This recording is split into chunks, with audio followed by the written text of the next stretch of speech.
Hello, everyone, and welcome back to another chapter of Experiencer Interviews. And tonight we've got a really good show for you guys.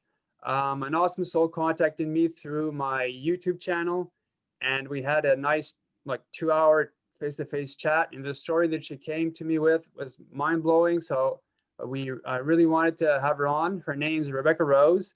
For those who haven't had the pleasure of hearing her story, she's a multi-dimensional galactic experiencer working as an energy intuitive, seer, and channeler.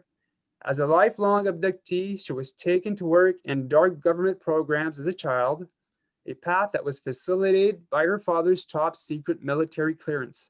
Through abduction and trauma-based mind control, she was used in hybrid experiments, off-world battle testing, genetic harvest, and as a mind-to-mind interface gathering intel from various extraterrestrial races. She was first sent to the moon, then to Mars, where she was developed into a cyborged, cloned, and weaponized asset. Her service continued on Planet X, where she was owned by the Draco. Rebecca's strong meditation practice and devotion to spiritual development are what supported the return of her memory and putting the pieces of her life back together. After awakening to her deeper mission, intuitive abilities, and psychic vision, Rebecca also realized she had a vast array of helpers from many different realms assisting her. To this day, Rebecca is connected to benevolent galactic families from other races. Her healing team includes a Nordic husband from Procyon and an indigenous mother and father from a past life. Her integration, memory retrieval, and journey to wellness is ongoing. Through her own experience, she's been given the resources to assist others in recovering from their own anomalous experiences. Thanks for coming on, Rebecca. Hey, thank you, Yannick. Happy to be here. We did have a really good conversation, so it's easy. We have a nice, easy exchange here, I feel. It's comforting. The things you shared were mind-blowing and gut-wrenching and heartbreaking at the same time. And so like tonight, Sure. you've got, the spotlight. You can go into as much details as you want, or and whatever, how you feel about it. So I believe everything started off when you were quite young, I believe. Regarding your It did. And, the family that I came from had everything to do with, a kind of a predisposition to ending up where I ended up in what you just, read. So gosh, yeah, I don't even know where to start. But I think, the trauma for me began in my birth family while I was still in gestation with my natal mother. I would say that the proclivity to dissociate is a desirable asset for these programs that we kind of skimmed through here. If we're talking about SSP, for example, the ability to dissociate is very desirable. Now they can do that with going through a trauma-based mind control official program. But if you've already come from a background where there was a lot of abuse happening, and that's been happening for generations, for example, with my family, all the better in their eyes, all the better. And when I look at the story now, because I've been having to excavate more of my mom's side of the family with this, as well as, my father's role, it's been almost so shocking in a way. Like, this was premeditated before I came in, and I probably had a say so in saying, okay, I'll volunteer for that. Yeah, that sounds crazy. Like your audience is going to go, no way, we don't do that. But actually, well, we kind of do sign up for some pretty wild stuff here. I mean, we're all here on this timeline in 2020, which is a wild show all by itself. So, where would I begin? I mean, I don't have to go into all that. I could go into all that because the profile of an experiencer such as myself or other people on your channel probably varies somewhat. I'm not suggesting that everybody has this background, but in my mom's family, there was ritual abuse already going on that came down through her reverend father, who was kind of dealing in the dark arts on and off. And there was already a lot of, my mother has dissociative identity disorder as a result of what she experienced. And then, just gosh, it's a long story there, but it created like I said early as we just began this, the proclivity to dissociate and to just be, what does that mean? Something bad and scary is happening and I'm kind of leaving. I'm splitting off from myself.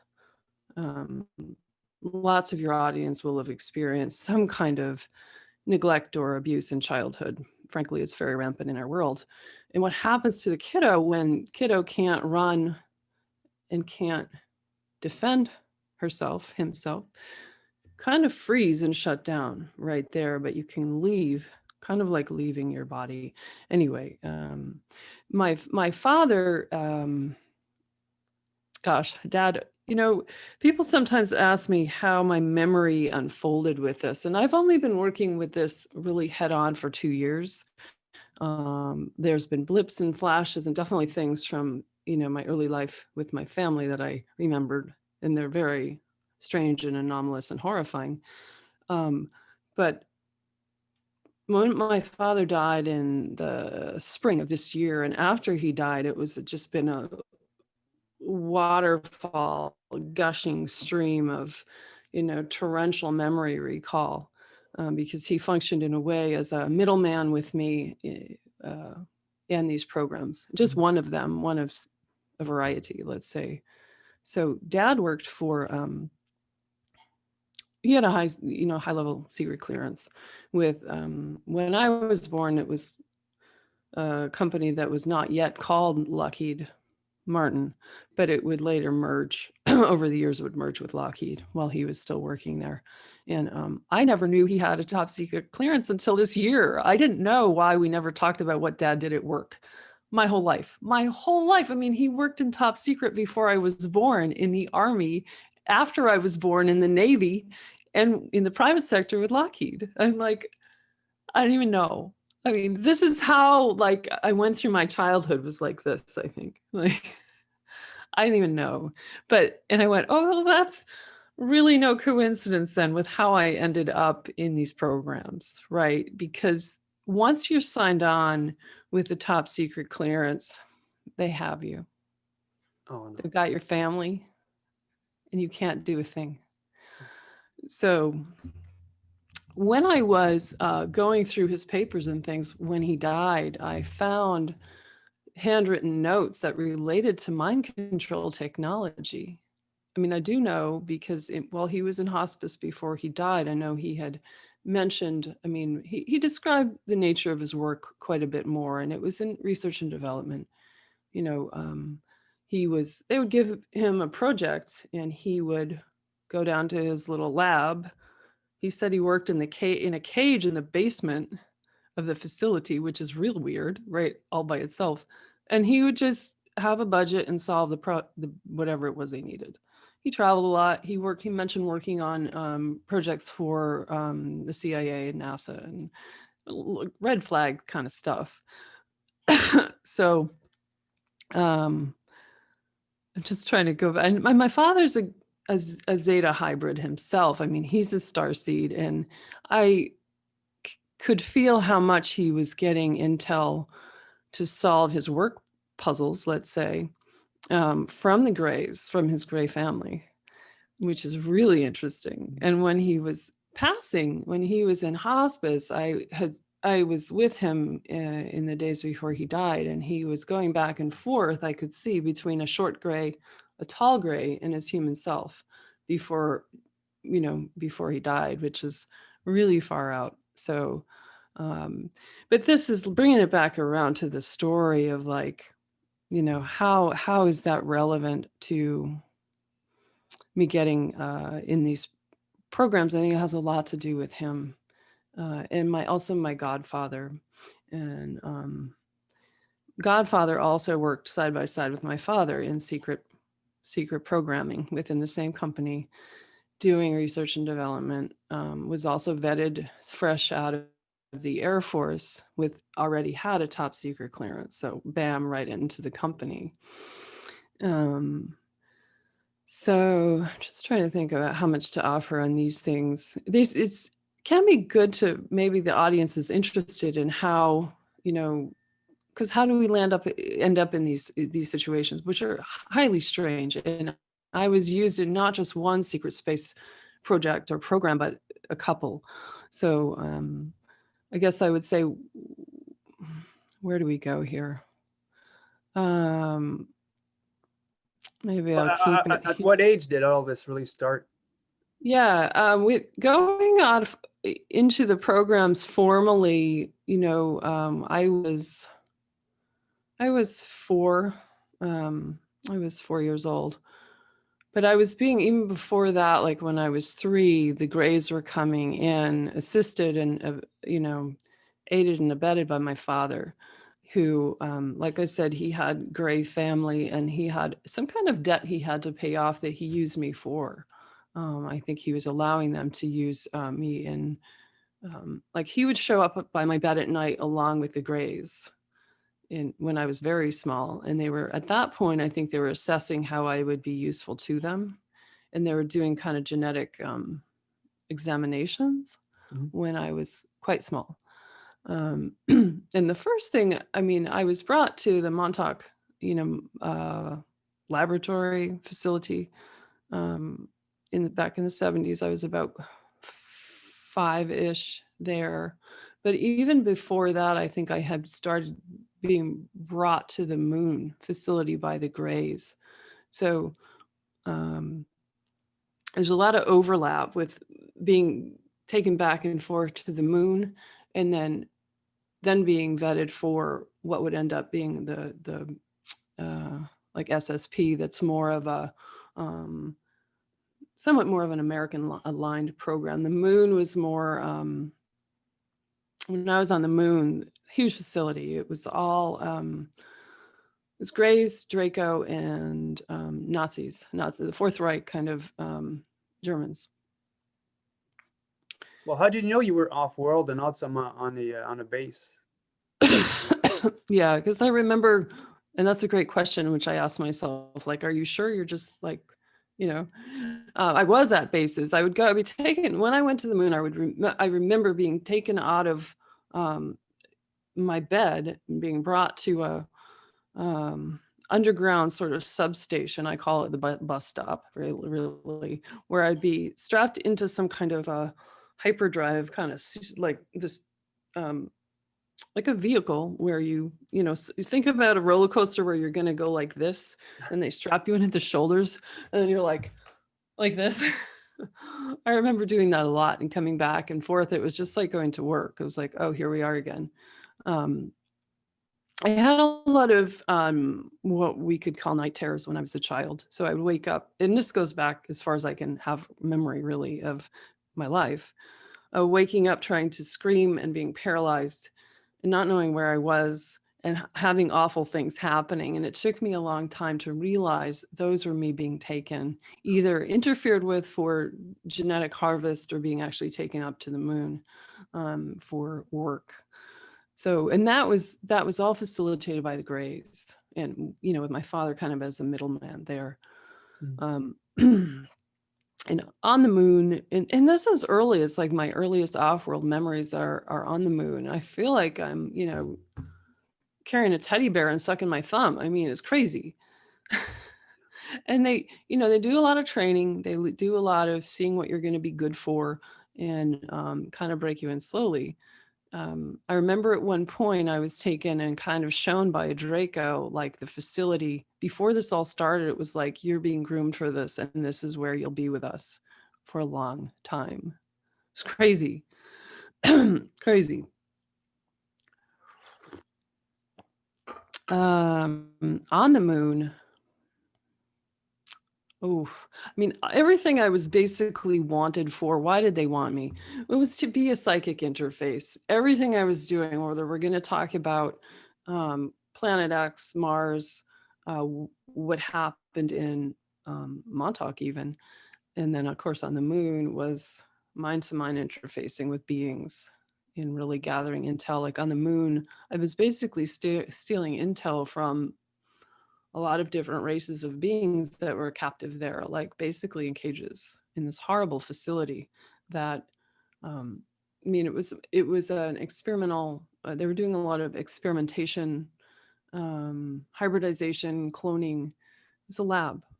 a lab for research and development of beings, humans and other, like splicing extraterrestrial genes with human genes, with grays, with AI, and kind of it's like all these different projects going on. This was just one. This facility was enormous, enormous, and I think there was a lot of different stuff going on there. This would have been, I was born in 72, so this was 76, 77, 78, that I was there. I don't think it's nearly even what it was then, if it's even still in existence.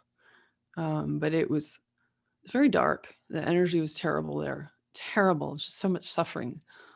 Um, but I remember going into this sort of this place in the base where, I would start underground on Earth and end up underground on the moon. And it was like bam, bam. And I would come back and be deposited in my bed again.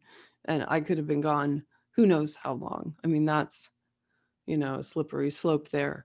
But I remember being in one of the rooms with big cages in it, and with this kind of eerie orange glow, dim light, and kind of creeping up by these beings in the cages and wanting to make friends. But I knew they'd altered my mind in a way so that I could only do the work I was supposed to do, which was gather information about the being itself, but also they're taking like a snapshot of their DNA with my mind, which would then go back into the lab computer.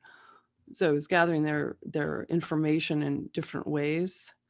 And I think as a kid, I was still conscious enough to know that it was not a nice thing. It was a yucky thing, and a lot of, I feel like I've blacked out on because there's so many different kinds of beings, and some of them were hybrid beings themselves. So it's hard to tell what was what, but they weren't. It's very sad. I mean, there's these lighter beings, and I can't begin to say why they ended up trapped there, but there's a huge trade going on in the galaxy and off galaxy, and slave trade. So if you can create a hybrid that can, is functional in a lot of different ways, and then clone it, you can make a lot of, I won't say money, but currency of some form is going to be yours as a result of that, trading them elsewhere to other races. Yeah, it's crazy, listening to your story. A lot of people talk about, those that have, the ability to cross space are advanced spiritually. And, what you're getting at is totally like the opposite. You do have like a sort of a polar, good and bad out there. Mm-hmm. Yeah. Wait, so what was the first part? Like being able to cross space and time, or? Well, they tend to say that those that can travel space have, gone beyond what we call duality, and they're more spiritual. They're good people. Yes. The whole love and light thing. But yeah, I getcha. Yeah. Well, and that's the whole. There is that. There absolutely is that, and I relate on a daily basis to those beings that are very, very elevated. And I think my mind wanted to push all this stuff down into the, cellar of my life, so I wouldn't have to look at the nefarious energies that are. I did not want to believe that was part of the human story, like, and it's so personal for me. It was like I can't even look at that. I can't even,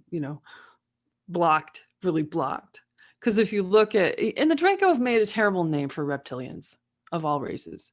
The Draco have really destroyed the, the reputation. They've been major dark players on our screen, the human reality play here. That's for sure. But yeah, and especially, the grays, I think if you go back into Zeta Reticuli, where I tracked my father's story back into Zeta Reticuli, you'll find benevolent beings. And, some of your audience might throw rocks at me for saying that, all the grays are bad. It's like, all of this are bad, all of that are bad, all of this are good. It's actually like, well, I don't know if it's so black and white. That's a polarized way of looking at it. But I haven't had personal experience that I'm aware of with benevolent grays, and there's a lot of different kinds of gray. As far as I'm able to tell, there's many. My father came from a race most recently that was really degraded and regressed, manipulated and experimented on, and so forth from Rigel. Short, kind of nasty grays, not nice grays. Anyway, just how do we get on that? But I think you were talking about we hear about the upper dimensional beings being light filled. That's absolutely true. It is there is that, a lot of that. So Okay. Well, yeah, let's continue with the what was going on the moon. I think you eventually came to Mars too. I did. It's sort of separate. I guess what else about the moon there? Gosh, there's so much. Well, did you actually see outside? I don't know. You were underground, so I was totally underground. Mars was the place where I was able to see out, and I'll talk about Mars more in depth in a little bit. But the moon was a sad place, really sad. I mean, it reminded me of, and I don't know that this is, like I said, still going on. This was decades ago, and I don't think that it is, but it reminds me of reports that I've read about the Dulce base underground, which are like a horror show, really. And when I taught, most of the interfacing I had on the moon was with Draco. They would speak to me and they would direct me. And could you describe what they looked like? Yeah. They are, kind of greenish reptilians. Not all Draco are greenish, but these were tall tails, like kind of flatter faces. Yeah, I mean, they seem bulky and big, but not all Draco seem to be quite that large. I mean, and I was little and I was feeling, I was little and like kid and vulnerable. And so I'm sure they seemed bigger than they were. But I remember one of this particular Draco that I was talking to had said, and it was all telepathy. It wasn't like you and I talking. It was all mind to mind. He said, here we have everything. We need to create the perfect human. So it was a sort of transhumanist agenda at that point. And, that's a fairly dark timeline that we're talking about, but, this isn't, this part of the story is not love and light. This is, well, and if we think about because it's a consortium, they're working with the Nazis, the Greys, the Greys are doing their own experiments to try and figure out how to save their race in some ways, because they've got a genetic problem, a predisposition to maladies in their own system, where they're trying to, figure out a way to, I guess I said it, save themselves. They are in decline in some ways. Some races, I can't speak for all Greys, but that's what I recall, how my genetics myself were taken, and they were making like human Gray hybrids. And I remember holding one in my arms, which was so sad. It was a total fail. It was a total fail. It was not something I carried myself in my womb, but lab built with my genes and Gray genes. And it was like, it was like human, but then it had all this gray skin on its belly, and its eyes were all crazy, like kind of like a little old man, but they were kind of gone. And it was the nose. There was no nose. It was just like these two holes. And it was like, God, this is really just sad. It's just sad. Is this what we're doing here? I mean, gosh. Did it die? So I think it was not gonna, yeah. Okay. Yeah, so there was that going on too. So that, when any program takes you, they're invested in developing you in multiple capacities. They're not going to use you for one thing. They're going to use you for lots of things. I mean, that would be the ideal candidate. We want to take you and use you for as many things as possible. Lots of different applications with more of the military industrial complex and shadow government programs, like with Mars, what we often call SSP. They invest a lot of money and time and technology in developing you, and nothing will be wasted. They're not willy-nilly. They know what they're doing, and all these programs are working with extraterrestrials very much. So the technology is very advanced and way beyond. I mean, it's very advanced when I say, yeah, I was taken out of my bed, stuck back in the bed about the same time.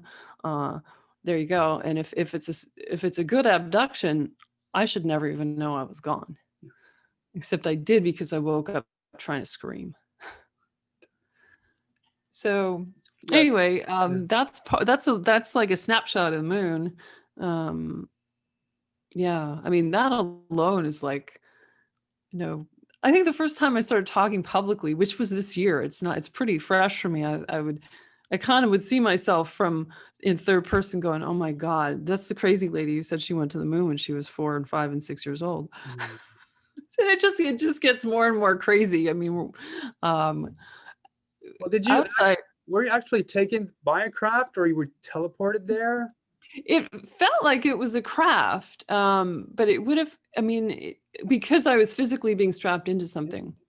Um, it could have been crossing through a sort of like a teleporter gate, a portal type device, but it seemed like, I mean, I don't begin to claim I understand all the technology that I was used within or inside me or around me. I don't really know. It seemed like I was definitely being, strapped into a physical machine, and taken in a advanced sort of craft. But I don't know that I'll ever be able to parse it out entirely. But So, that was like going back and forth and back and forth and back and forth. And I don't know how much relevance or like is there with the Mars stuff. First, I was taken into the Montauk Project back in the 70s, which was where the very formalized mind control or trauma-based mind control / mind fracturing was performed, if you like. It was back there. And it was through that I think I was then vetted into the Mars space program. But how I got into Montauk was through my godfather. I mentioned him. He worked for the same company. And my father gave me to him, basically, which, I've got a lot of, I'm working through dense emotions sometimes with this stuff. So, and I also, there's times I'm really mad at my father and my godfather and my mother for that matter. But I also see how we're pawns, all of us, within this bigger system. It's like you come into planet Earth. Okay, you end up at the door. Okay, you get a good guy. You're going to play the good guy. Oh, you're going to play the bad guy. Okay, get on the stage and do your thing. yeah. Like, I mean, if we want to talk about, and that has saved me, like my mind being able to, and I've been coached and schooled by my guides to see this, I think, pretty clearly. It's like, if you take the long view, come back with me as my galactic self, look back at Earth from way out in a different star system, you have a different view, which I do, which allows me to kind of come through this and not be quite as insane as you might think I'd end up being. I mean, I've been through a lot of that in my earlier 20s and 30s. Settled out more in my 40s with maybe a little more equanimous view of it all, but it's still very difficult. I mean, I will be recovering my mind for the rest of my life. Frankly, yeah, Yeah, well, completely. you're a strong soul. I'm amazed that you're still sane and you seem to be Yeah. okay. Well, I've done a fuck of a lot of work on myself over time. It's like do or die. You're going down in flames if you don't, do something to save yourself. And I've had a lot of help from benevolent beings. I had them in childhood. I have them now. And I know I'm here to, get well and help other people. So yeah, I mean, I've got my own bad days once in a while, but I'm working through dense stuff since my dad died, and so much more has come out. It's been a lot to process, for sure. I'd be lying if I didn't admit that. Anyway, so that's with Godfather. That's how I ended up. I mean, it's also in the family. I wish I could say I was one of those people that, I don't know, they just took me from school. They did take me at school, but it's just kind of random. I ended up going to this facility and there I went off to XYZ. it's a little more painful because it's so close to home. Does that make sense? Yeah. Yeah, Yeah. like the betrayal, levels of Yeah, too betrayal much. with Yeah. my mom's whole side of the family, my uncle and my grandfather, my father, my mother, my godfather. It's like, Yeah. wow, it's so horrible. Yeah. It's awful. It's awful. And my godfather, this is a weird little tangent, but I got to share it because it's just something I couldn't have made up. He's still alive. He moved less than a quarter mile from here 2 years ago to be, I think, closer to my dad, who's gone now, because there's cheap property down here. I'm only down here because dad was down here and I knew I had unfinished business 4 years ago when I moved here. Didn't know exactly what that would mean. Mhm. Now I know. I went to see him last month in person. Who does this? Who does this? But I had a bee in my bonnet where it's like, okay, I'm going to show up cold on his doorstep, introduce myself, and watch him fall through the floor. Well, I did. His wife was there and said, I've heard about you. I'm so sorry we haven't contacted you. And I went in. I wanted to see what my body doesn't lie. The Soma knows the story of everything that happened to us. It's in a record in our body. And I was like sweating and hyperventilating in the sort of inside space of my interior. I was like freaking out. And that was like, it's like I needed to prove that this was real and not made up. I was so like, I dissociated. I stepped in the house and dissociated. But I wanted to share that because it's so like, how did he end up here? Like, there's a story to finish here, I think. And when he'll die, he's in bad health. I think even more clear memory will open up. That seems to be the trajectory. My father dies. Any kind of handler dies. It's becomes safe to know what you know. Like the subconscious is a little more liquidy in what it is divulging to you, rather than keeping everything in lockdown. So I felt compelled to share that for some reason. I know it jarred him. I have a closer friend who lives next door to him and said, what happened with you and him? He was really, she said she had seen him and he looked like white as a sheet the next day. They're like, oh, maybe that's why I had to go over and freak him out. Anyway, um, good to have a little laugh in all of this dark stuff. So, I ended up at the, I continue. go ahead. So yeah, you've been on Mars too, but Yeah. why? What was the purpose? The purpose of Mars, well, first I was taken to Montauk and that splits the mind. That is where the, I think I'm going this way because there's a chronology to it. Okay. I mean, I can jump to Mars and say I was, I was taken there in one fell swoop, or in which I wasn't being brought back and forth like with the moon. I was there at least 20 years and probably 30 years on Mars. I felt like I was never going to leave Mars. And it was much, when I reflect on Montauk and the moon, my experiences on Mars were much less traumatic. They're a little more ordinary, and they're not ordinary at all, but there's not so much. A lot of the really harsh violence and torture happened basically on Earth before I got to Mars. In Mars, I was trained as a first. I was taken there when I was 9, so I think I was around 1981 taken to Mars. Yeah, Mars is actually the thing that invited me really to go public when I really reflected on what was going on. It's the weaponization of children. I mean, I was allowed to age on Mars. By the time I left, I was, 30 plus. But I was first used as a mind-to-mind interface with a machine, like a killing machine. So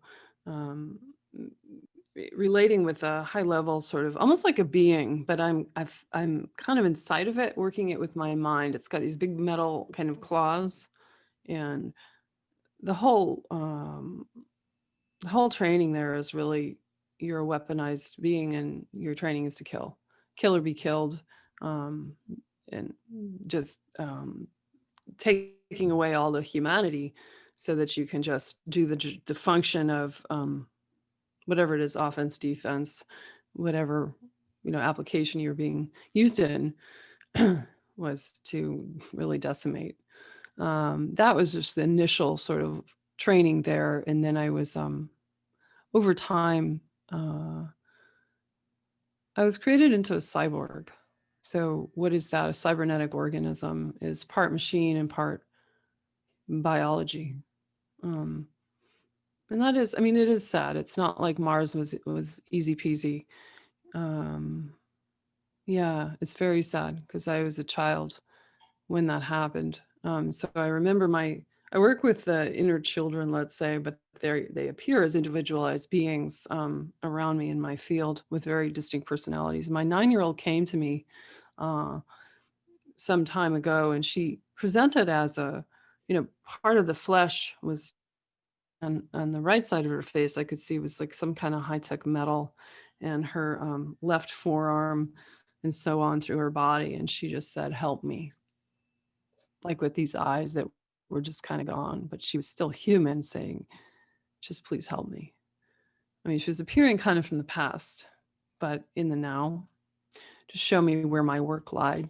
Like, okay, I need to do the healing work around this. But um, I was trained to pilot after that. After I was uh, cybernetically altered, I guess you could say, an advanced kind of artificial intelligence. But very much wed with my biology. They never want to take away the part of you that is psychic. And I think on Mars too, they were amplifying the psychic capacities in some way because we were also drugged. We had implants in our heads. I mean, by the time I left Mars to go to Planet X, it was like, how would I even identify as self, as even a human almost? Really far out technology there. But then I was, and then cloned from there. If you create a cyborg and then you can clone that, you can sell off the clone and make a lot of currency, money, whatever you want to call it, in the galaxy and beyond the galaxy. And that's why I say, like in the bio, weaponized asset, because you're not a being anymore. You're a slave. This is all enslavement. This is not like, hey, I got a nice gig on Mars. We're slaves and we're owned. We're owned and we're not free by any means. And that's the point of sending you into a mind control program, which is very harsh, before you're sent off, because you will be fractured and split into multiple pieces that don't know what the other part is doing. Yeah. I mean, piloting is probably my favorite thing that I remember. And it's interfacing with the craft with my mind rather than driving it so much with my arms, or, the technology inside of me interfacing with the technology of the more of a helicopter type craft. Can you describe it? That it was kind of clunky. It seemed almost like human made, even though it had upper level sort of, or it had consciousness. Well, I don't know if it's upper level consciousness, but I could interface with it. And it could have been that I was just wed inside my, chipped, so that I could be relating with it. But it felt very psychic, like I could just think to go wherever it needed to go, just drive it with this, think it, see it, and you're off. But it was, it was Warcraft. It was, a lot of what we did seemed kind of mundane. Like they were kind of developing technology in part for developing what we, popularly might be called super soldiers, but developing, again, R&D, research and development for technology for use in the beings, and developing beings themselves, such beings such as me. There are many of us, being, manipulated in these ways. So, and it seemed like I was mostly relating with humans there, rather than, like I said, with the Draco on the moon. This was largely interfacing with human crew and human handlers and so forth. I remember mantid beings kind of doing some of the manipulations, like I don't know if you want to call them operations, or things in my head, things in my body. And I remember waking up and having two mantids over me and looking at me and looking at each other and like, oh shit, I hope we didn't fuck up this one. You know, like I don't know. I mean, I have a guide who's actually a mantid. I have really beautiful contact with mantid beings. So I was a little sad to see them in that position, but I think some of the beings who end up in compromised places, such as this, I think some of them are controlled. They've been, much in the same way I have been. And there's also, free will. I mean, the races have different kinds of, good guys, bad guys. Some of them, they might choose to hook up with a program like this. I don't really know the whole story there, but the mantids also have been really protective of me. Also, like, not just like working on me for the man, but Have you ever had a long chat with them? You know, their names, if they do have any. No, it wasn't quite that friendly. Not as far as I remember. Like we were, it was so like, unfortunately, really like for me, what I recall is like, show up, do what you're, like on the moon, show up, do your job and get the hell out of here and don't talk to anybody. It wasn't like, hey, how you doing today? And what, it's not a humanized environment. That could be different for someone else. I don't know. I can only speak for me. That would have been cool. I mean, I've had mantids come back from Mars to like, I guess, take me into memory fields and take me into what was going on there. They'd take me back into the past in a safe way. Like, I don't know how to say that. Like, I guess I could talk about that. Yeah. Okay. So when the Mars memories started first coming in, I was, I was in meditation and I'd noticed this for a while, like there's a lot of activity back there to my back left aspect. Like if we're talking about my local human self in non-local space behind me to the back left. And I saw two mantids back there guarding some like really bright blasts of neon green and citron yellow. Like, what is going on? There's a battlefield back there. And finally, I let myself go into it and I realized it was where I had been before, back on Mars. But they've kind of, I want to say, it's hard to, I want to say that they have helped me to go in safely to see what was, to see more of like the environment, but also it's like, in a way, it's taken me into a battlefield because that's a lot of what was going on there too, was training and then actual combat situations. Who are you fighting?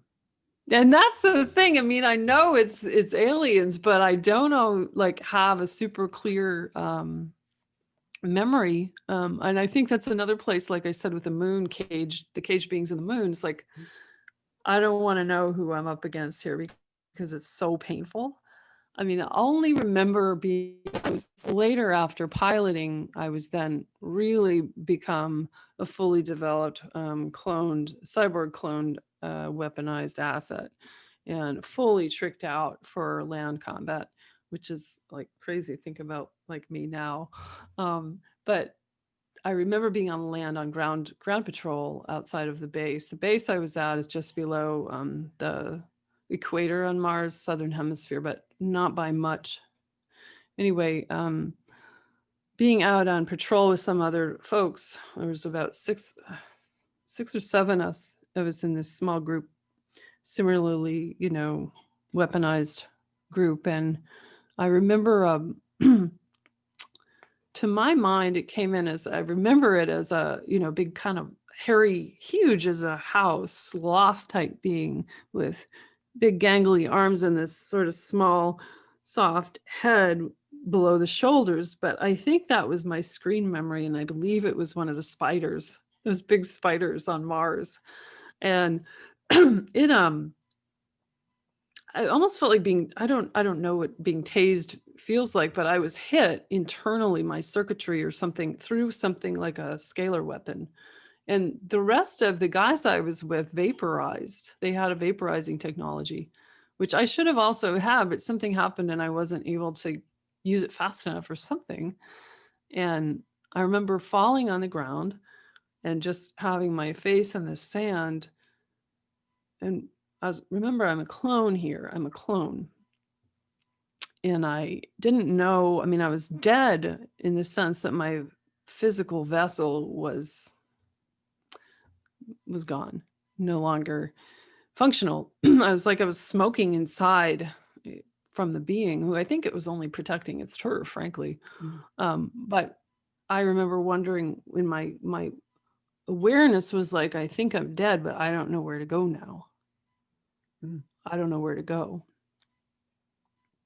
And I don't know how many times that's happened to me, or what exactly happens to consciousness of a clone. It seems to need to migrate back to present consciousness of quote unquote self. So was your soul transferred into a cloned body? And then you were using that as an avatar, let's say? I didn't hear the first part. Were you did it transfer you into a cloned body and to serve as an avatar on Mars, let's say?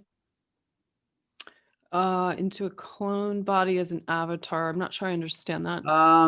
Well, you said you were a clone, right? Yeah. So they could once they had me perfected as to where they wanted me with my technology and my, high-tech capacities, let's say, and it's expensive. It's a very well invested and trained being we're talking about. So once they can fix me up in a certain way that they are like, okay, I think we've reached perfection on this one. It can be cloned. Okay. Can be cloned. I don't know how many times before that wears out, but I don't know if that is what you're asking, or. No, but because sometimes the ETs, let's say you're about to die, but you've got a younger self being grown up in a pod, and they transfer the soul from one body to another. Yeah. I wonder about that, and that's a great question. I'm sorry, I didn't understand quite what you were getting at the first time. I don't know if how that exactly works, because my sense is that multiple clones they don't have to be one after the other. They can all be active at once. Not like the consciousness going from this one, okay, that one dies, and then it's a sort of linear progression down the line with these clones in stasis. Okay. Because I've had a sense that I have clones that are still needing to be brought back, and that were traded in the galactic slave trade, even off galaxy. So then you're getting, potentially weird bleed through from other experiences that are not, like, where is this even from? That sounds pretty crazy. Even off world is one thing, but then if you're talking about even off galaxy, that's quite something else. So, are you saying that you're getting memories, or like bleed memories from them coming to you on Earth? Mm-hmm. I have, yeah. And I think that I have brought in a lot of that, but sometimes I do have a sense that there might be unfinished work there. Okay. Yeah. I feel like my consciousness is quite sovereign and quite coherent. And these could be happening almost, you could be sold into another timeline almost, as an asset to another race. So, like, if we're talking about moving through space, but also through time, things get really crazy. And definitely, once you kind of have to drop your linear preconceptions and all your training about how you think the world works and the technology you think we have at the door when you start going into a story like this. Because your mind's just going to go in little rat, like a rat wheel of circular kind of WTF over and over. My mind is like back at like, okay, so how do they take me out of my bedroom and stick me back and take me for 30 years and like put me back in? And like, I'm still like doing ABC 1, 2, 3 in a lot of ways. Although I did figure out that part of what they were, one of the time experiments in Montauk was related to splitting the etheric body from the physical body, which should never be done, is very painful. But if you can do that, then you can take the etheric body and build a clone. So you keep the etheric body, which is the everything you see of you or me sitting here in vibration or light, everything down to like tiniest minuscule unique hair on your head is all there, and you put it in stasis, then you can grow the biology around it and create a clone. Oh, wow. I think that's kind of one of the things they may have been playing with back on Earth there. Yeah. So it's really, if I can divorce my mind from this being personal to my own life, it's kind of fascinating. It's also very eerie because it's not being used for benevolent applications. It's, slave trade is lucrative, not because there's money the way we talk about financial currency, but there's other things to be had in the form of, the currency of the currency that other beings use, or what is wanted out there. It's DNA and it's technology. Those are the things that are hot items for trade. So you did this for 30 years. I was out there, and I said on my interview that I did last week, I said, for being out there 30 years, my memory sucks. I mean, like, I should have way more memory than I do, but it's by design that you're not supposed to remember any of it at all. You shouldn't remember a thing.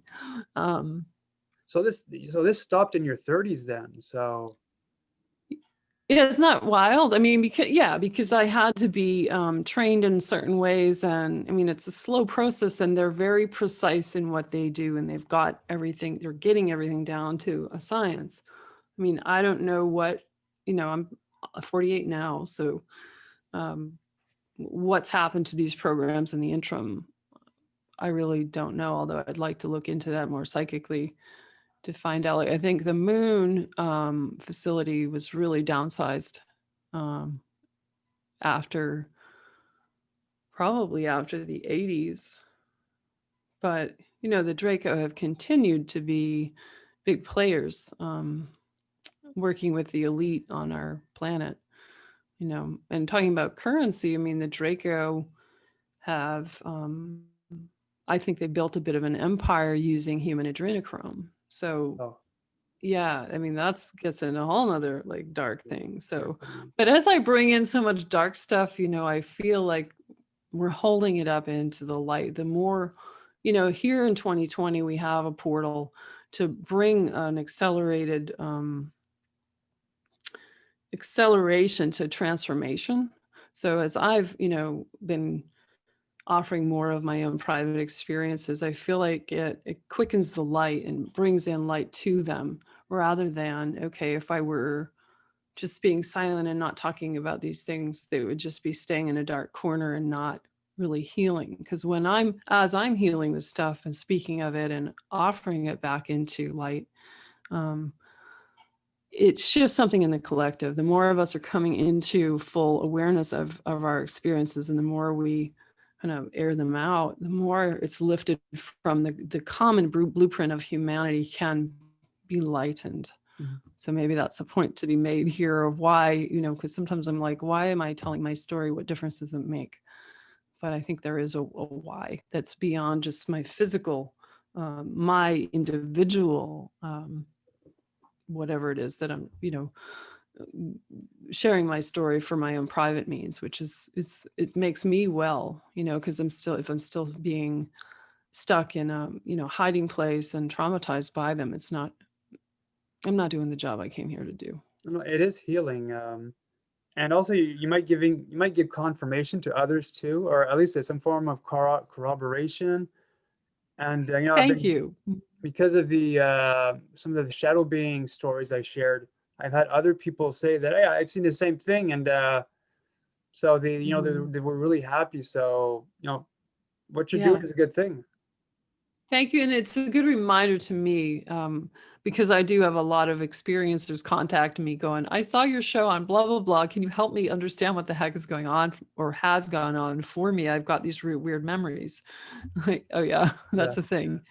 So yeah, that's a good point, because also, Yannick, as you know, we can go through our lives feeling very alone. And like there's nobody to, it can be a really isolating road, especially when my story has cool craft and cool off-world places in it, but it also has extremely dark, ritual abuse and things in which I watched other children get killed. They were executed in front of me. I mean, you can't just go out and talk to people like that. I mean, you can, but number one, people are going to be so like they can't hold that. Most people can't hold that. You can't even go to a therapist and talk about that because they don't think it's real. So anyway, it has been for me a lonely road and a painful road and this private hell realm as I look at what was actually going on in my family and all the, there's anger and there's mostly a lot of hurt and sadness. So So how anyway, do thank you, you. so let's talk about the light stuff. All the beings, the light beings, or the actual help that you had. Can you get into Yeah, that? that's a great one. Yeah. Well, here's a good entry point for that is when I was, being taken off world all those times, I was also being taken up to a galactic light alliance ship, let's say. They introduced themselves as a galactic confederation of light. And I was being kind of, I would say the most inviolable aspects of my essence were being preserved in this way while I was off having really dark experiences. I was also being taken and trained in the light at the same time. Now, the Light Alliance, and I mostly remember, I know there's Procyon, Syrian, Pleiadian, and also some light aligned Draco, white Draco on that ship working together. And I think I know there's more races than that, but those are the ones I've interacted with. They were gathering intel about the dark programs that I was simultaneously experiencing at once. They were gathering particularly about the galactic slave trade, because I mentioned the moon being a hub for that, at least when I was there, as a hub for the trade of developing beings and then the actual trading of the beings. They were getting because of course something they were interested in stopping and gathering information about that through me.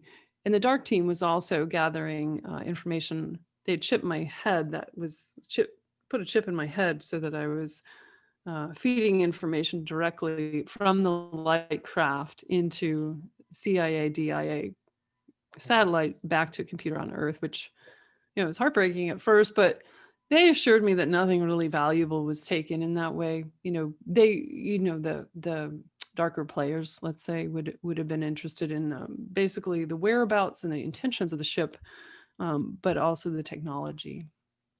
But the nothing was ever really in danger of nothing that high level could really be attained in that way. Mm-hmm. But bringing it back to light, I'm still in touch with them now and very much in touch with them. There's a guy named Tyrion who's from Procyon. He's a Nordic. And he introduced himself to me just earlier this year. Really crazy. I was like out back watching the dark sky that I have here, eating some dinner, late at night, I think months and months ago, and not thinking of anything in particular. And he comes in, I'm like, oh, there's a being that I haven't seen before. And this sort of stunning blonde Nordic with this like shimmery lavender suit on. And he hands me this little package, this little wrapped up thing, and it had a little amulet. And he just he seemed really familiar, and he handed it to me, and he kind of stood there kind of smiling for a while, and he left and proceeded to see him for on and off over the coming days and weeks. And eventually he showed up and he got down on one knee and he said, I'm your husband. Which is far out. And he explained, yeah, I know it's not the right language, but it's the only right language we have for, and it dumbs it down kind of. It's not really like husband, wife. It's more like it's a companionship that is far beyond what we could call intimate relationship in human terms. A It soulmate is, it, from I don't even, it's not even English. It's not linear language. I don't even know what it is, but I know soul him and he's companion. a what? A soul companion. Yeah, he's a Because companion for sure. Yeah, it's not, there's no quite, there's not a good analog. how did he appear For it. to you? Did he just appear out of the blue? Mhm. Oh, Yeah. Etherically. Yeah, okay. etherically. Because Okay. I have sight, so I could see and feel the energy signature and feel Okay. who was coming in. Um, so he's been a special gift, particularly, and I've been relating with the Light Alliance ship more now because it's through him, and it's a So nice he place actually to. put an amulet in your hand. Not physically, Okay. it's sort of it's also etheric. It's just like look, say like this, but without a chain, and it's made of light, Okay. and you can kind of sit there on you without. I mean, a 3D eye would not pick it up. In other words, Okay. so Wow. yeah, a different sort of. All of this is um, not like a rock in your hand per se. Like everything we're talking about, like I said, is like drop the material world and how you think physics works at the Yeah. door. It has, as we're constantly being reminded, like 1%, less than 1% of the visible world is really, I mean, 99% of the world is invisible. Maybe we can say it like that. Well, they So, do say that the dream is what we're living right now. yeah. As soon as you Yeah. die, then the real you is, of course, Mhm. because well, we're living a role, and when as soon as you die, the filter goes off. So the entity named Rebecca is becomes the real you. Yeah. Well, and because of my multidimensional capacity, I've been able to um I don't know how to say, become my galactic selves, into my body, allowing them to come in there and feeling the difference in frequency, vibration, and sensation. The signature being so different, um, and I'm grateful for that. I mean, I'm very grateful that in my 40s, my psychic gifts started to open up again, and that I do the work I do full time as a seer and an intuitive. And that's aided me so much on this journey to help me turn toward it, because I finally had a frame of reference that could hold at least a little more of these experiences. If not, like I said, the technology kind of is like, oh my God, Yeah. I don't, still developing the language to talk about that as I learn more about it. But I'm so grateful for that. I couldn't be doing this journey without that, and without the benevolent beings that are also in my life.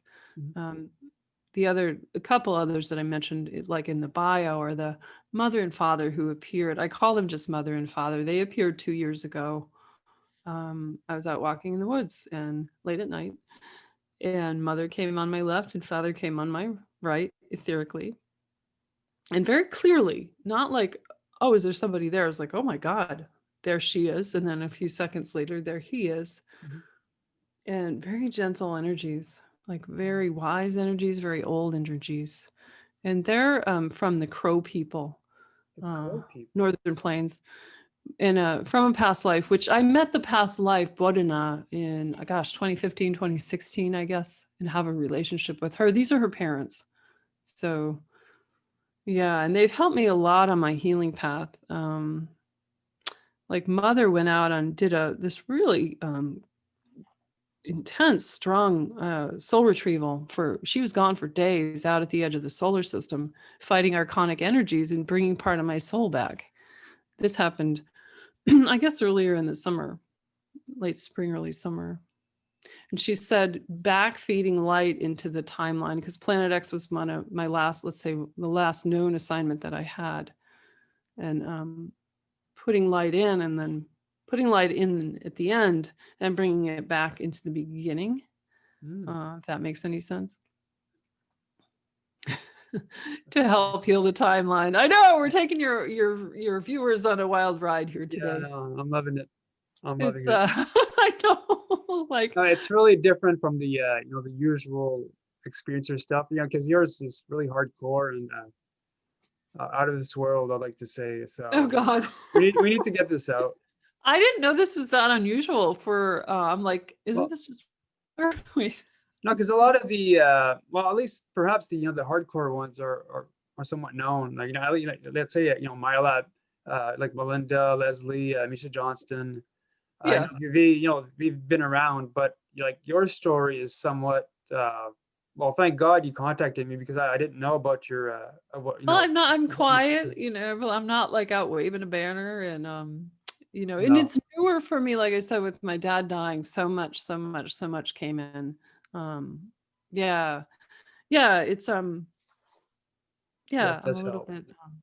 I'm a little quiet. I'm a little quiet. I do have my own YouTube channel that I've been slowly putting up videos on about these experiences that go into more depth.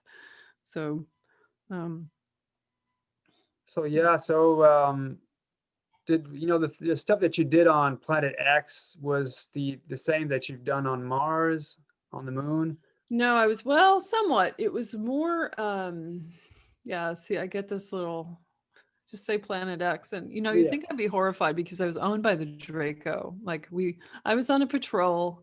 I was basically traded and sold to the Draco as a slave, an asset because I'm so I'm high tech and I'm very useful, let's say. But I'm owned by them, and most of my memories are being of being on patrol in the atmosphere around Planet X.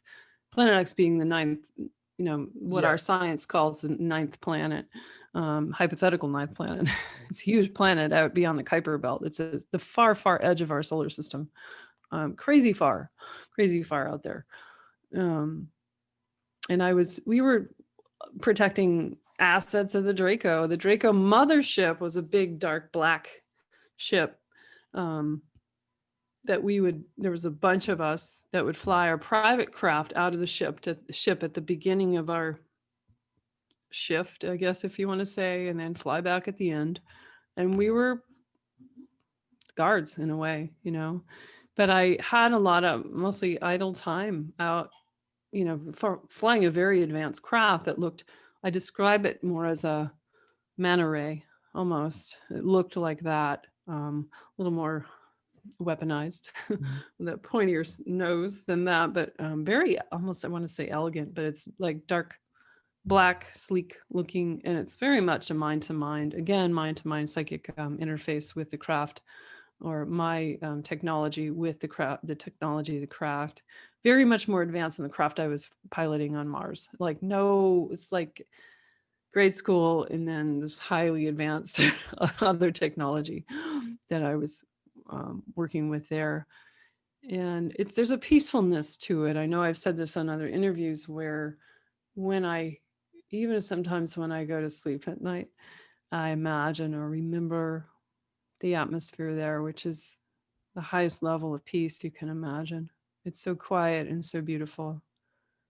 And I could stay there forever if I didn't have to think I'm owned by the Draco and I'm a slave and I'm doing bad things, probably, But it's very peaceful. And another aspect of that was being here we are, my mind is wed with another kind of craft, a satellite that they had going around the edge of the solar system. So I could take pictures, whatever the satellite was looking at, would come back into my mind and then into I could see far away what was going on. So it's really interesting that. And again, it's like taking pictures of I find space really beautiful, maybe more beautiful than Earth. In some ways, a lot of peacefulness there, but it's of course juxtaposed with this the nefarious nature of the enterprise. Let's say I believe that I mean, we were not on a need to know basis about what we were protecting or not protecting, but my impression is that there was at the edge of the solar system was where more of the galactic trade could happen, and off solar system out there, that this was sort of another hub for the Draco in particular to trade beings, and we were protecting that place. And also I think the Draco at that time, and then this would have been in the late 90s, yeah, had control of some kind of important portal within the planet that they were very much wanting to defend. Have you ever seen portals? Because, one time like a black hole appeared in my bedroom. So I was always asking myself, was it like a physical disc? Because, thing was super, well, there wasn't actually any like width to it. So just like I saw like a black disc or what I thought was a black hole. So not sure if you ever had seen anything like that. Not so much on the black. Well, I gotta think about that. Black hole. No, it More wasn't of really a, perfectly round. It was really like an oval, yeah. maybe 5 inches in length. Okay. So Yeah, I don't know. But no, it's yeah, it just was it can I ask I'm going to interview you on that. What was associated with that particular black hole? Was there any beings or conscious communication? Well, let's say I was dating the a British contactee at the time while we were going to get married, and so this happened in December 2013. And so this was during winter time, so it's a bit colder, so I get up to go to the bathroom because of the the coldness. And so I wake up, and my doorway is right in front of my face, right beside it, because the bed's right beside the door. And as soon as I woke up, I saw this hovering disc in the bedroom Okay. doorway.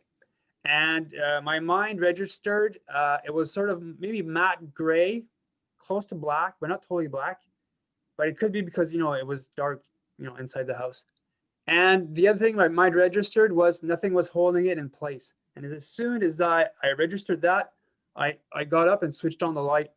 Then I realized it's not there. I turn around, and my fiance at the time wakes up all in a panic. What's going on? What's going on? And I said, well, I woke up. There was a hovering disc or black hole in the doorway. And she says, no, I'm not getting, it's not because of that I woke up, because a man was repeating in her mind while she slept, EMP, electromagnetic pulse, over and over.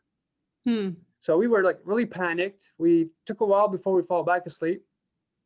And again, I tend to, I don't like sleeping like face to face, because I'm breathing and I don't want to like wake up the other person. So we're back to back. So I'm facing again the entrance from the doorway, and I wake up like very like quickly. I get the feeling there's movement in front. I'm seeing movement beside the bed coming in from the black hole, or the doorway. But I black out, fall back asleep. Then I wake up facing my fiance. I open my eyes and I feel super drugged up, like waking up from a surgery. And I'm seeing in front of the bed and beside her on the side that my fiance is, about 4 to 5, 6 feet tall at least, huge, broad shoulder shadow beings.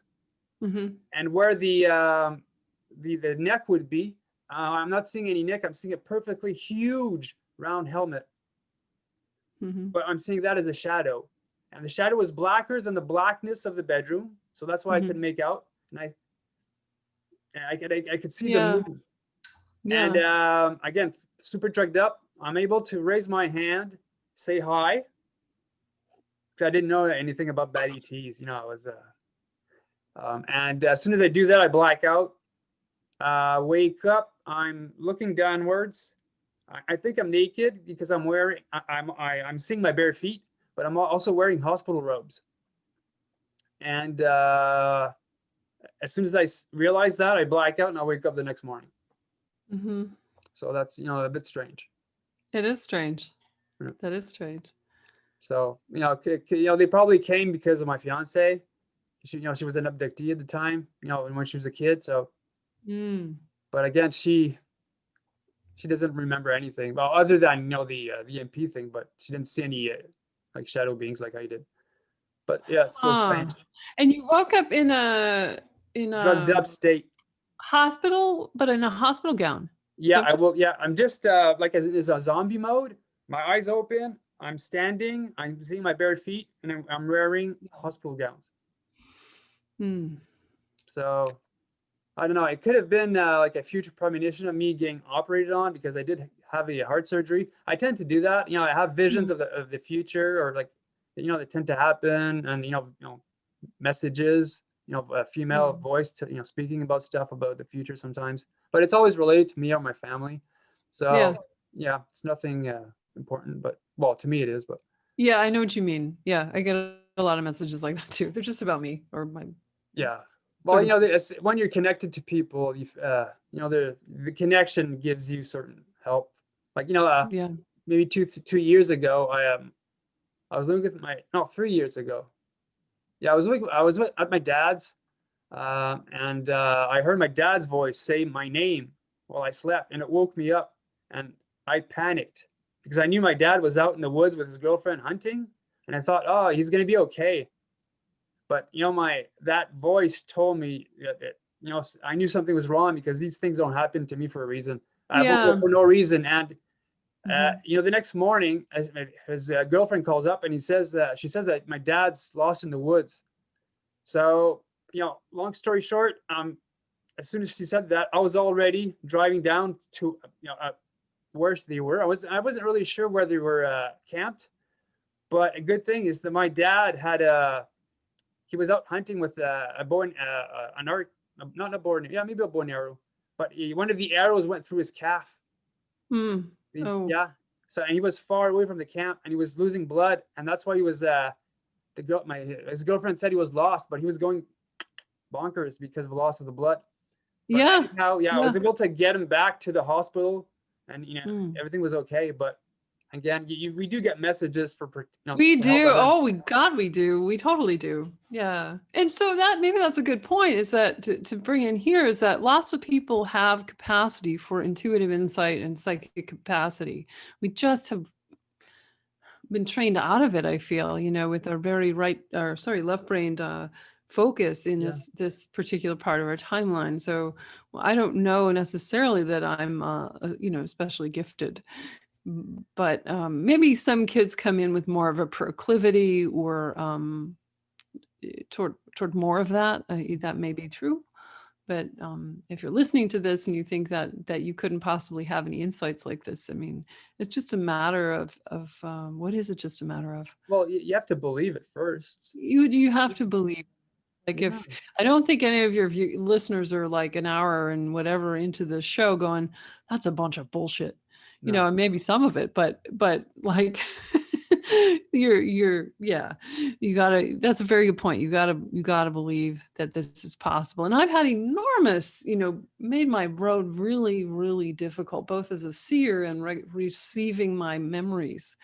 Yeah. Because I'm my own biggest skeptic, like, oh, I don't believe that. That's stuff.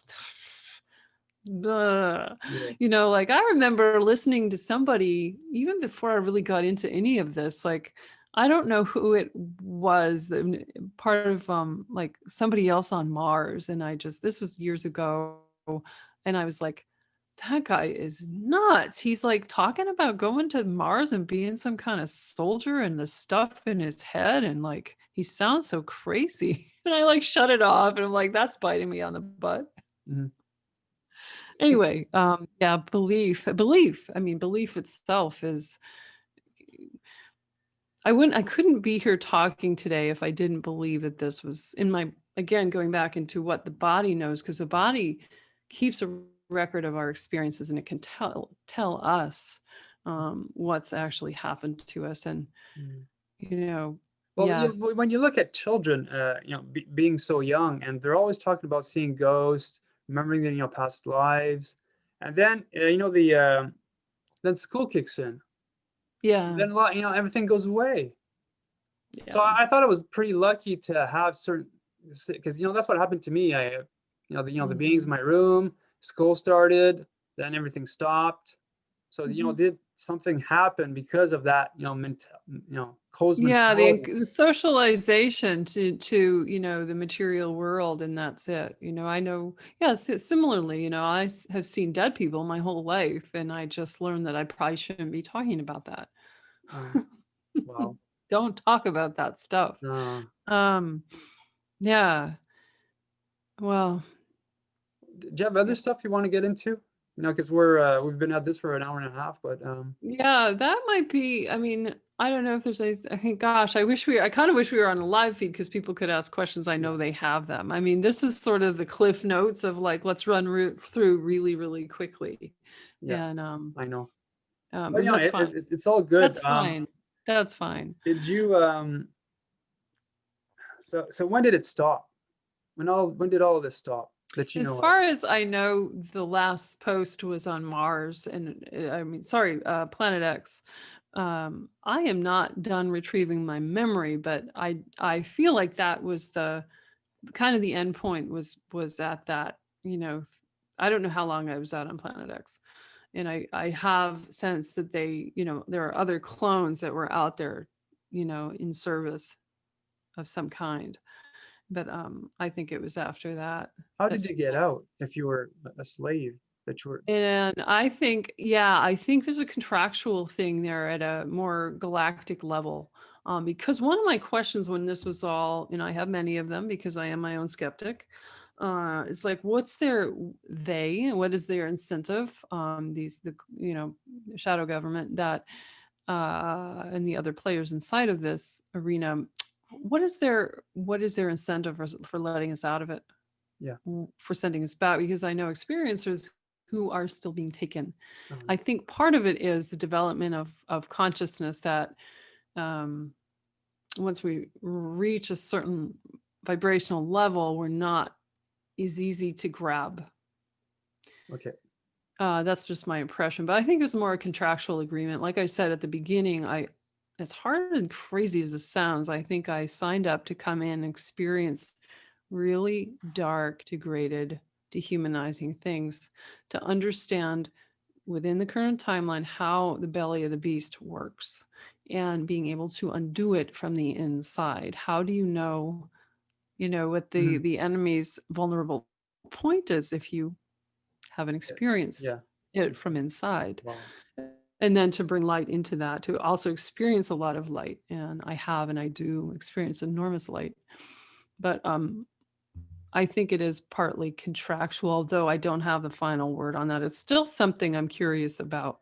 I don't sense I'm involved in any programs now. I'm like, Okay. that's over. Also, as the handlers themselves and certain things play out, certain handlers die, Okay. it's way over. Okay.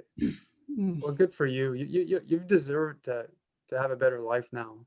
The things you've been through. Come on. So Yeah, I've continued to work on things to continue healing from this. I mean, we didn't get into the darkest stuff, and maybe that's just fine. yeah. But that is when they bring you back into your body, they can regen your body, but they don't do anything about your mind, and they don't do anything about the trauma that they've left all through you. So And you're talking about de-aging? they can de-age you. That's how they get you back into a 9-year-old body in the bed after taking you into 30 years out there, take you back. Yeah, it's yeah, they regress you Okay. with high level technology and bring you back in. um but the mind is still not in a good place, No. you know Mhm. um especially when it's been, I mean, part of the process of creating the cyborg. I mean, we all had the enhancements, quote unquote, are chemical, they're biological, and electronic enhancements. I mean, they're drugging us, they're doing all kinds of things to us that your body would just die if it was subjected to that on Earth over and over. So there's a sort of delicate balance there, I would say. Mhm. Um, And that's one of the things I've mentioned previously in other shows. Like, we talk often in this sort of experiencer community about the cool craft and the high level technologies. And granted, that is there, but I don't sometimes feel that there's enough attention giving to how we heal, because the MyLab community, of which I am a part, is a really messed up community. Yeah. A lot of us are not doing well. We have health problems. You know, people who are my age might be seeing their, you know, bodies starting to really show damage. And that makes me sad. Yeah. Like, I'm not saying that across the board. That's true. You might be watching and say, I'm on MyLab and I'm fine. Okay. Okay. But my impression is, you know, like, I wish somebody would be, you know, doing like a test over the years, or monitoring our health over the years. Somebody who's into this, who's like I don't know, does that kind of thing medically to watch what's happening in our progression when we come back to Earth. I mean, maybe I'm lucky because I do have recall. I mean, I feel like as I've journeyed through this, and some of it's been so horrendous, you know, like, what is the point of me going into this? Am I really helping my life? You know, am I just re-traumatizing myself? But in the end, I know that it's bringing me back into personal sovereignty, where I spent so much of my time being somebody else's, you know, somebody else was a puppeteer and I was a puppet. Somebody else had control of my mind. And that's a lot of programming to get out from under. Horrific amount of programming. Like, you know, even now, you know, 48, things have gotten better, but there's a, you know, like, you know, sort of a hiding out kind of child inside that's just like, are they coming for me? You know, like that fears that you've been terrorized and your mind's been torn up so you could function in the way that they wanted. So it is a lot of coming back from that. But I'm on the journey. You know, this is doable. Do you want to write a book sometime? Oh, definitely. Yeah. I mean, how could I not? Yeah. There's so much to it, and there's still more coming in. So it's like, is there an endpoint to the memory fields opening up so that I think I'm going to be continuing to retrieve the memories for years. I mean, there's some, like I said before, how could I be on Mars for that long and have, actually not that many memories of it, but more continues to come. So, and I write everything down in a notebooks longhand when I have memories or any intel coming in, or anything coming in about any of what I've mentioned. It's all written down, and then it is transcribed eventually into digital. But perhaps it would be helpful to somebody else. I know it helps me to kind of put it down on paper. Okay. So, yeah. Okay. Well, you know, let's call it a night if you're good with that. Yeah, I'm good. We've been going a long time, and I know that the time goes fast for us, probably, like, you know. Yeah. Well, you're listening to it, it's a bit different, but you know, they can skip ahead if they want. Yeah. So yeah, thanks for coming on. You're a strong soul. And you've been through a lot, and I'm so glad that you came out. And I know that, you know, this happens to other people, so you coming out might help others come out as well. And yeah, I feel that's very true. And like I said, especially now, this sort of opening through 2020, where, you know, a lot of the shadows are coming out into the light, and it's got everything to do with the evolution of our timeline and our planet, in our collective consciousness, and you know, all of that. It's in sync with that. So thanks for having me on. And yeah, I hope this has been useful to some of the other viewers. Yeah, no, I'm sure it has, because you know, it's been to me. I realize now that it's you know, everything's a bit more grayish than I thought. But you know, also that, you know, there's good, because you know, other experiencers coming to me have gone through a lot of good stuff too. So totally, I haven't had any bad stuff happen, but again, it's all about, you know, the individual. And anyway, so thanks for coming on, and those watching, I hope you guys enjoyed tonight's show. I'll see you guys next time, and more experiencer interviews coming up. So take care, everyone.